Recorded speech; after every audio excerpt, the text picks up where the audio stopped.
first video, we just stopped for lunch at the Lion Inn. But now we'd finished it and we were ready for the next section. It would be the longest we'd faced yet, 14 miles of rough terrain. But after a good lunch, we were feeling very positive and ready for the next section. We'd put on some jackets to warm us up, Mike had borrowed his mum's hat, and we were feeling good. But then...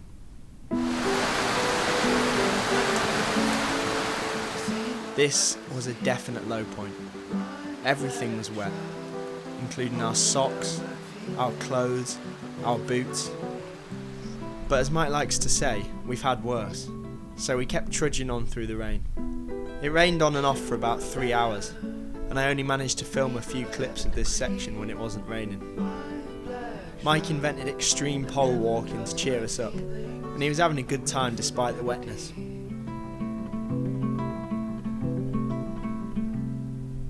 And then we reached the green patch you can see in the middle of this shot, and it looks like a field, only it wasn't a field, it was a bog, and things got just a little bit worse. Oh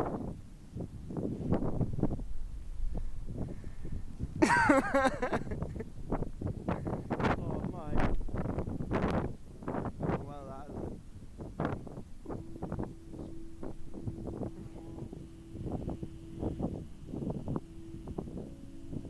After about an hour and a lot of rain later, the weather cleared up and we decided to stop and change into dry socks. Our socks are absolutely soaked. So, put my old socks on. Mike got another pair of socks out of his bag, but the rain had made them wet. So that's pretty sad. If I was to make the best of a bad situation, I'd point out that the relentless rain washed most of the mud off Mike's leg. At this point, we were about halfway through the third section, but we could already see RAF Fylingdales, which is the little military base you can see in the distance. The issue was that we would have to walk past this in the final section. This was probably the most mentally straining part of the walk, because Fylingdales never seemed to get any smaller. It just sat there reminding you how far there was left to walk. I didn't film much in this bit of the walk. Morale was very low.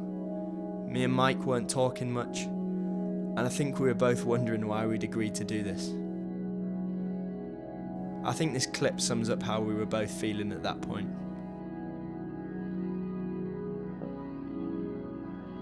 We couldn't see Fylingdales for a while because we had to go down into a valley and then back out of it, and we both thought we'd be close to it when we reached the top of the hill, and of course we weren't.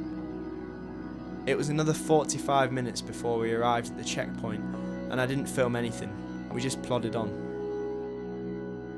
At the checkpoint, Dad was waiting with some very tasty pasta and some lemonade, both made by Mum.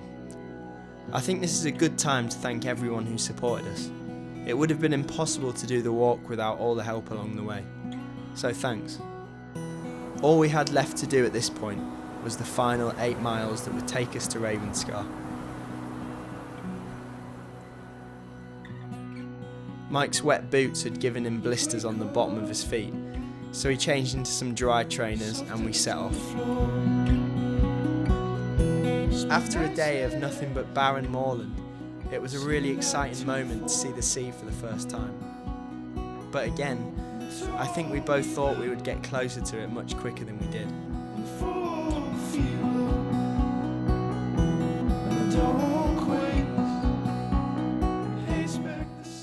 About an hour from the end of the walk, we were met by Mike's dad and his friend, who's a long-distance walk veteran. As the sun was beginning to set and the final section was becoming tedious, this was exactly the morale boost we needed. On a hard night, you're the ace, right? And there it was, the home straight. What a relief.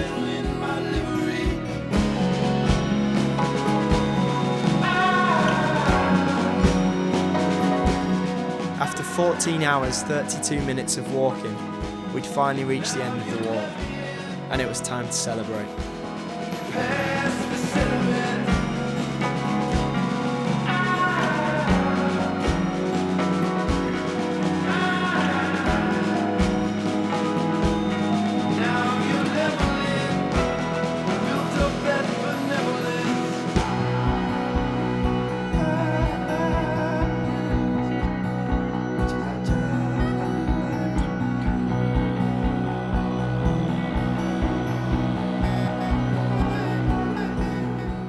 sunset was beautiful as we hobbled back to the car, and it truly was an amazing moment.